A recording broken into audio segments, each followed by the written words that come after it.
아멘. 우리 이 시간 함께 기도하는 사람이라는 제목으로 말씀을 나누고자 합니다. 오늘 우리가 함께 읽은 말씀은 특별히 시편에 보면 우리 말씀을 보면 알 수 있는데요. 말씀 소제목에 성전에 올라가는 노래라는 제목이 지어져 있습니다. 이 성전에 올라가는 노래라고 하는 것은 시편 120편부터 134편까지 총 15편의 노래가 바로 이 성전에 올라가는 노래인데요. 오늘 본문은 바벨론 포로 이후에 예루살렘에 순례하던 자들이 불렀었던 그러한 찬양 시입니다. 또는 기도 시라고 할 수 있겠죠. 정확히 이 말씀이 언제 기록되었는지 또 누가 썼는지는 정확하게 알 수는 없는 것이 오늘 시편 123편입니다. 그러나 오늘 이 상황, 말씀에 있는 이 상황들을 보면 아마도 굉장한 고난 중에 있는, 추측하건대 바벨론 포로 이후에 돌아온 사람이 많은 고난과 그 힘듦을 가지고 쓴, 그렇게 찬양했던, 기도했던 말씀이었던 것 같습니다. 3절과 4절에 보니까 심한 멸시가 우리에게 넘친다라고 말합니다. 안일한 자의 조소와 교만한 자의 멸시가 우리 영혼에 넘친다라고 이야기를 합니다. 그렇습니다. 인생 가운데는 때때로 고난에 마주하곤 합니다. 여러분은 고난을 마주할 때 무엇을 하시나요? 고난을 만날 때 무엇을 하죠? 기도를 합니다. 그렇습니다. 많은 사람들이 고난을 만났을 때 기도를 하는데 특별히 예수님을 믿는 사람이 더욱 그러한 것 같습니다. 평소에는 기도를 잘 하는지 안 하는지 잘 모르겠지만 고난을 만나면 기도가 절로 나오는 것이 우리의 인생입니다. 그런데 여러분, 정말 성도만 기도를 할까요? 예수님을 믿는 사람만 고난을 마주했을 때 기도할까요? 제 생각은 조금 다른 것 같습니다. 많은 사람들이 고난을 만났을 때, 예수님을 믿지 않은 사람들도 인생이 힘든 순간을 찾아왔을 때 누군가를 찾곤 합니다. 그 힘듦의 이유를 찾고요. 그 힘듦의 원인을 찾아 나섭니다. 그래서 때로는 믿지 않는 신에게 이야기를 하기도 하고, 때로는 어떠한 현상을 파악하려고 노력하기도 합니다. 사람은요, 자신이 고난을 만났을 때, 아픔을 만났을 때 무엇인가를 찾게 됩니다. 그렇다면 여러분, 성도는 어떤 사람일까요? 성도는 그 기도가 하나님을 향하는 사람입니다. 오늘 말씀을 통해서 우리가 드리는 이 기도를 돌아보고 또 특별히 우리의 신앙을 돌아보는 시간이 되었으면 좋겠습니다. 첫 번째로 기도는 나의 신앙을 보여줍니다. 방금 이야기했듯이 오늘 말씀은요, 성전에 올라가며 부르는 노래였습니다. 이 성전에 올라가면서 이 부르는 노래, 이 사람은요, 성전을 향해 가고 있었습니다. 계속해서 그 성전을 향해 걸어가며 하나님을 찬양했다라는 것입니다. 그런데 오늘 말씀에 보니까 이 사람이 향하고 있는 곳은 예루살렘인데 기도의 주체가 조금은 다릅니다. 오늘 1절 말씀에 이렇게 이야기를 합니다. 하늘에 계시는 주여, 내가 눈을 들어 주께 향하나이다. 지금 이 시인은 성전에 올라가며 예루살렘에 올라가며 노래하고 있습니다. 이 사람의 몸은요, 예루살렘을 향해서 천천히 계속해서 걸어 나아가고 있습니다. 그 걸어 나아가는 가운데 이 사람이 향한 곳은요, 예루살렘이 아니라 바로 하늘이었습니다. 우리가 기도를 하다 보면 때로는 그 우리의 기도가 나를 삼키는 것을 경험할 수가 있습니다. 우리가 기도하는 분, 우리가 기도드리는 분, 그분은 하나님이시고 또 우리의 기도를 들으시는 분도 하나님이신데 때때로 우리가 기도를 하다 보면 하나님께 기도하기보다 그 기도가 나를 잡아먹어서 마치 알라딘에 나오는 여러분 요술램프 누구죠? 지니처럼 하나님을 박스 안에 가두는, 나의 기도 제목이라고 하는 그 박스 안에 가둬서 하나님 이렇게 이루어 주셔야 하는 분이라는 생각을 하게 되곤 합니다. 그렇습니다. 여러분, 하나님은요, 오늘 말씀에 있는 것처럼 하늘에 계십니다. 이스라엘 백성들은 바벨론 포로 이전에는 하나님께서 성전에 거하시는 줄 알았습니다. 하나님 계신 곳은 어디냐? 바로 예루살렘 성전인 줄 알았습니다. 그런데 이 이스라엘 백성들에게, 특히 유다 백성들에게 찾아왔던 그 시련과 고난은요, 그들이 가졌던 신앙, 그들이 가졌던 모든 생각을 뛰어넘는 것이었습니다. 하나님이 거하신다고 생각했던 그 성전이 멸망하는, 하나님이 주인 되시는 그 유다가 멸망하는 것에 이르렀기 때문입니다. 이스라엘 백성들은 하나님을 경험했습니다. 이제는 예루살렘이 아닌 타지에서, 바벨론에서 하나님을 경험했습니다. 그래서 그들의 기도는 바뀔 수 있었습니다. 하나님은 예루살렘에 계시는 분이 아니라 하늘에 계시는 분이시다. 하나님은 예루살렘에만 계셔서 역사하시는 분이 아니라 하늘에 계셔서 내가 지금은 예루살렘을 향하고 있지만 오늘 그 자리에서 기도를 들으시는 분이시다라는 것입니다. 오늘 1절 말씀에 보면 특별히 강조하는 것이 있습니다. 하늘에 계시는 주여, 내가 무엇을 들어 주님을 향하죠? 눈을 들어 주님을 향합니다. 오늘 시편 123편에 보면은 두 개의 이미지가 그려지게 됩니다. 첫 번째는 우리가 방금 보았던 이 이미지입니다. 어떤 한 사람이 눈을 들어서 하늘을 바라보며 하나님을 보는 것. 그럼 또 다른 이미지는 무엇일까요? 또 다른 이미지는 오늘 4절 말씀에 나옵니다. 4절 말씀입니다. 안일한 자의 조소와 교만한 자의 멸시가 우리 영혼에 넘치나이다. 여러분, 여기서 멸시라고 하는 단어, 여러분 이 멸시가 무엇인지 아시나요? 여러분, 멸시를 쉽게 생각하면요, 이겁니다. 뭐 하고 있죠 지금? 멸시는요, 어떤 한 사람이 자기보다 딱 봐도 약해 보이는 사람. 마치 지금 두 사람 키는 비슷한 것 같은데 누가 위에서 쳐다보죠? 네, 마동석 배우가 쳐다봅니다. 여러분, 멸시가 이런 거지 않겠어요? 멸시라는 것은요, 깔보는 것입니다. 같은 사람인데 그 사람을 내가 쉽게 보고 더 낮게 보는 것입니다. 오늘 말씀에 두 가지 이미지가 있습니다. 첫 번째는 하늘에 계신 하나님을 바라보는 사람. 두 번째는 같은 자리에서 사람을 낮춰보는 사람인 것이죠. 바벨론 포로 때 이스라엘 성벽을 재건하고자 했었던 느헤미야라는 사람에게도 동일한 상황이 있었습니다.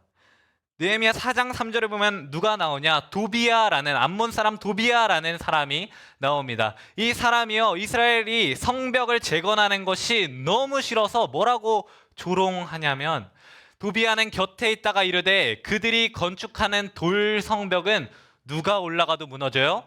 여우가 올라가도 무너지겠다. 여우가 올라가도 곧 무너질 거야 라고 조롱을 합니다. 마치 느헤미야를 낮게 깔아봅니다. 여러분, 다음 절에 느헤미야가 어떻게 반응하는지 아십니까? 느헤미야는 이렇게 반응합니다. 우리 하나님이여 들으시옵소서. 우리가 업신여김을 당하나이다. 여러분, 느헤미야는요, 두 가지의 이미지, 한 사람은 하늘을 바라보고 한 사람은 사람을 깔보는 곳에 있는데, 느헤미야는 하늘을 향하고 있습니다. 우리 하나님이여 들으시옵소서. 여러분, 바로 이것이 기도하는 사람의 모습입니다. 기도하는 사람에게 수많은 고난이 찾아옵니다. 아니요, 고난이 찾아와서 우리가 기도할 때가 있습니다. 여러분, 그때 우리에겐 어떻게 하시겠습니까? 우리에게 찾아오는 멸시와 우리에게 찾아오는 고난, 마치 사람들이 나를 깔보는 듯한 그러한 모습. 여러분, 그때 여러분은 어디를 향하고 계시겠습니까? 두 번째입니다. 두 번째는 기도하는 사람은 반드시 은혜로 충만해진다는 것입니다. 오늘 시인이 겪고 있는 상황은 녹록지 않습니다. 오늘 말씀은 총 4절의 짧은 말씀인데 이 4절의 짧은 말씀 중에 힘들다라는 얘기를 2절에 걸쳐서 하고 있습니다. 3절에 뭐라고 이야기를 하냐면 심한 멸시가 우리에게 넘치나이다. 4절에도 안일한 자의 조소와 교만한 자의 멸시가 우리 영혼에 넘치나이다 라고 말합니다. 안 좋은 소리가 계속해서 들립니다. 신앙생활을 하다 보면, 기도 생활을 하다 보면 반드시 걸리는 문제, 반드시 걸리는 숙제가 있습니다. 그것은 바로 기도를 하다 보면은 반드시 응답을 기다리게 됩니다. 기도하는 자는 응답을 기다립니다. 그런데 그 응답을 기다리면서 들리는 수많은 멸시와 조롱이 있습니다. 기도하는 사람에게 어떠한 소리가 들립니까? 기도하는 사람에게는 얼마나 기도했어? 또 그게 기도한다고 이루어져? 그러한 이야기가 우리의 귀 속에 들리고 또 우리의 마음속에 어떠한 의심이 피어오릅니까? 정말 하나님이 이루어 주실까? 정말 하나님께서 기도를 듣고 계실까? 우리 하나님께서 기도하는 자에게 원하시는 것은요, 응답을 기다리는 것이 아닙니다. 더 정확하게 말하면 그 사람이 원하는, 방금 우리가 얘기했었던 것처럼 내 기도 제목에, 그 기도 제목 박스에 하나님을 넣어서 응답받기를 원하시는 것이 아니라는 것입니다. 오늘 시인은 멸시가 영혼에 넘친다라고 이야기를 합니다. 여러분, 멸시가 영혼까지 넘칩니다. 여러분, 이 영혼이라고 하는 단어는요, 어떠한 의미가 있냐면, 여러분, 이 사진이 어떠한 그림일까요? 입을 벌리고 있습니다. 뭔가를 넣어주고 싶지 않으세요? 이 영혼이라는 말은요, 목구멍이라는 뜻을 가지고 있습니다. 그러니까 다시 말씀을 보면 안일한 자의 조소와 교만한 자의 멸시가 우리 영혼에 넘친다. 여러분, 영혼을 목구멍으로 바꿔서 한번 읽어볼까요? 안일한 자의 조소와 교만한 자의 멸시가 나의 목구멍에 계속 들어가서 그것이 넘친다라고 말하고 있는 것입니다. 여러분, 우리가 기도하다 보면 수많은 고난이 찾아옵니다. 수많은 사람들이 우리의 귀에 대고 말합니다. 심지어는 나의 영혼이 하나님을 의심하는 소리까지 들립니다. 나의 목구멍에 계속해서 멸시가 들어옵니다. 아마도 이 시인이 바벨론 포로 때 그리고 돌아오면서 느꼈었던 그 아픔과 그 고통은 그랬을 것입니다. 너 하나님이 이스라엘 주인이라 했잖아. 하나님이 이스라엘의 신이라고 했잖아. 하나님이 만군의 여호와라고 했잖아. 그런데 너가 지금 어디 있니? 너 지금 포로로 끌려와 있지 않아? 너 지금 저 무너진 성전을 보고 있지 않아? 라고 얘기하는 것과 같을 것입니다. 여러분, 그러나 우리는 구해야 합니다. 이 시인이 구하고 있는 것을 우리가 다시 잘 살펴보아야 합니다. 이 시인은 멸시가, 사람들의 조롱이 가득 차도 이것을 구하고 있습니다. 3절 말씀입니다. 여호와여 우리에게 은혜를 베푸시고 또 은혜를 베푸소서. 여러분, 우리는 은혜를 구해야 합니다.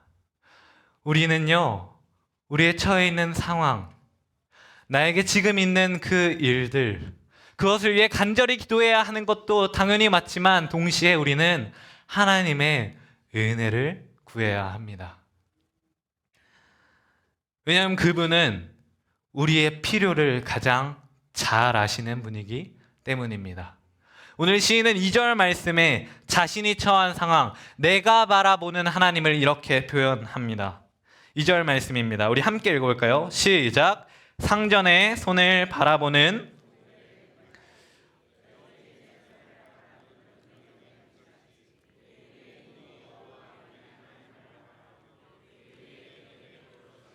기다리나이다. 아멘. 이 시인은요, 자신이 여호와 우리 하나님을 바라보는 눈을 이렇게 빗대어 말합니다. 상전의 손을 바라보는 종들의 눈같이. 그 다음에 뭐죠? 여주인의 손을 바라보는 여종의 눈같이. 여러분, 종은 주인의 손을 보았습니다. 주인의 손을 왜 보았냐? 그때 당시에 주인이 종을 부리는 방식은요, 손으로 손짓을 통해서 부렸습니다. 손짓을 보고 있어야 내 주인이 어떠한 일을 시키실 수 있는지, 어떠한 일을 시키는지 내가 알 수 있다라는 것입니다. 그래서 종들은요, 항상 그 손을 보고 있었습니다. 주인은요, 종들에게 일을 시켰습니다. 일을 시켰어요. 아마도 주인이 종들에게 손짓으로 할 수 있었던 것은 이 세 가지가 아닐까 싶습니다. 첫 번째는 방금 얘기했던 것처럼 일을 시킬 때입니다. 여러분, 두 번째가 무엇일 것 같으세요? 여러분, 일을 했잖아요. 일을 했으면 종이 잘할 수도 있고 못할 수도 있잖아요. 분명히 손가락으로 이야기했을 것입니다. 일이 잘 안 됐을 때 꾸짖었을 것입니다. 또 일을 꾸짖었다면 어떠한 것도 있을까요? 또 채찍을 줬으면 당근도 줬겠죠. 일이 잘 되었을 때 손으로 칭찬도 해주었을 것입니다. 일을 시키고 나서 그 종이 하는 일을 잘했는지 못했는지 주인은 이야기했을 것입니다. 그런데 여러분, 이 시인이 바라고 있는 것이 무엇인가요? 이 시인이 바라고 있는 것은요, 우리의 눈이 여호와 하나님을 바라보는데 우리에게 은혜를 베풀기를 기다린다라는 것입니다. 주인은요, 종을 마음대로 할 수 있었습니다. 당시의 종은요, 소유였습니다. 소유였기 때문에 내가 원하는 대로 마음대로 그 종을 부리는데, 내가 일을 시킬 때 칭찬을 할 수도 있고 벌을 내릴 수도 있습니다. 그런데 칭찬과 벌을 내리는 것은요, 종의 어떠함이 아니라 어쩌면 주인의 주권인 것입니다. 종이 조금은 잘 못하더라도 그래, 그거면 됐다. 혹은 주인이 아주 잘했더라도 아니, 내 기대에 미치지 못했어 라는 주인의 평가가, 주인이 가진 칭찬과 벌이 주인에게 있다라는 것입니다. 오늘 이 시인은 하나님을 바라보고 있습니다. 하나님을 바라보는데 무엇을 향해 바라보고 있냐? 하나님이 베풀어 주실 칭찬, 하나님이 베풀어 주실 은혜를 기다리고 있다라는 것입니다. 여러분, 우리 하나님은요, 우리의 필요를 다 아시는 분입니다. 심지어는 오늘 시인이 상전의 손을 바라보는 종들, 또 여주인의 손을 바라보는 여종이라고 굳이 구분을 하면서 남자와 여자를 갈라서 이야기를 하고 있습니다. 상전의 손을 바라보는 종들, 일반 종들이 할 수 있는 일들이 있었고요. 또 여주인의 손을 바라보는 여종만이 할 수 있는 일이 있었습니다. 여종은요, 심지어는 주인의 첩이 될 수 있는 사람이었습니다. 그래서 조금 더 비싸게 거래가 되었다고도 하고 종들보다는 조금 더 귀한 그러한 취급을 받았습니다. 아무튼 종들과 여종을 구분합니다. 종들이 처했던 상황이 있을 수 있고요, 여종만 가지고 있는 상황이 있습니다. 그러나 그 하나님은요, 우리 하나님은 그 한 사람 한 사람의 필요를 아셔서 그들에게 은혜를 베푸신다라는 것입니다. 마태복음 7장 11절엔 이렇게 이야기를 합니다. 예수님께서 이렇게 기도해라, 또 하나님을 소개하시면서 너희가 구하는 것을 다 주실 분은 하나님이시다라고 말하면서 이렇게 하나님을 소개합니다. 너희가 악한 자라도 좋은 것으로 자식에게 줄 알거든 하물며 하늘에 계신 너희 아버지께서 구하는 자에게 좋은 것으로 주시지 않겠느냐. 아멘. 우리 아버지는 하늘에 계신 하나님이십니다. 우리 하나님은, 우리 아버지는 우리의 필요를 다 알고 계십니다. 우리의 인생을 다 알고 계십니다.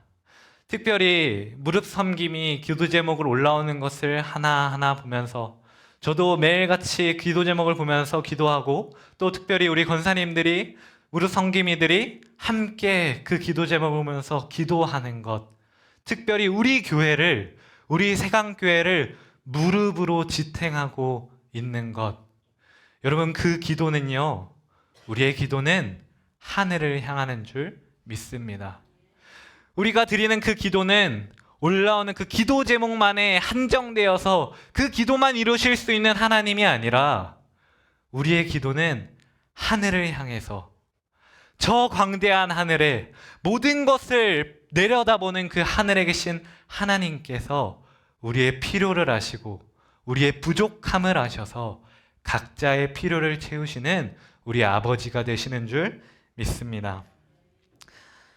특별히 오늘 시인은 1절 말씀에 이야기를 합니다. 하늘에 계신 주께 내가 눈을 향하여 주님을 바라보겠다라고 이야기를 합니다. 주께 향하나이다라고 이야기를 합니다. 그런데 이 시인이요, 3절 말씀에 은혜를 구할 땐 뭐라고 이야기를 하냐면 여호와여 우리에게 은혜를 베푸시고 또 은혜를 베푸소서. 여러분, 시인은 처음 기도할 때 내가 하늘에 계신 하나님을 향한다라고 고백하는데 더 나아가서 은혜를 구할 때는 우리에게 은혜를 주시옵소서, 우리에게 은혜를 베풀어 주시옵소서라고 구합니다. 여러분, 특별히 우리의 기도가 이렇게 되기를 원합니다. 그렇습니다. 우리가 기도할 때는 어쩔 수 없이 내가 나를 먼저 위해 기도하게 됩니다. 사람이기 때문에 어쩔 수 없어요. 나의 기도 제목이 먼저 보이고요, 나의 상황이 먼저 보입니다. 그러나 여러분, 우리가 그렇게라도 기도를 하다 보면, 나를 위해 기도하다 보면 그 기도가 점점 확장되는 줄 믿습니다. 하늘에 계신 아버지께 내가 아니라 이제는 우리를 구하기를 원합니다. 우리 이 시간 함께 찬양했으면 좋겠는데요, 기도를 멈추지 마라 함께 찬양했으면 좋겠습니다. 오늘은 첫 주에 교육위원회가 있어서 제가 딱 40분에 설교를 마쳤습니다. 우리 함께 찬양하면서 함께 기도하도록 하겠습니다.